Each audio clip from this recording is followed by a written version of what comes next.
Toto je hlavný problém kultúrnej mafie s Martinou Šimkovičovou. Totiž začala sa príliš zaujímať. Začala príliš pchať nos do vecí, do ktorých je nič.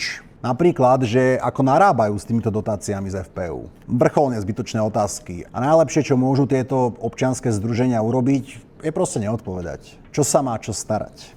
Napríklad taká Marta Šimečková, matka Michala Šimečku, si pravidelne nepreberá poštu. A napriek mnohým výzvam z Ministerstva kultúry, aby zdokladovala, že ako jej občianske združenie Fórum investovalo tieto dotácie z FPU, na to proste nereaguje. Proste si to neprebere. Ináč, mimochodom, toto Fórum, toto občianske združenie Marty Šimečkovej je presne to isté neslávne známe občianske združenie, ktoré robilo tie podvody s tým, že rôznym ministerstvám posielali duplicitné až triplicitné faktúry. A tým okradali štát o stovky tisíc eur.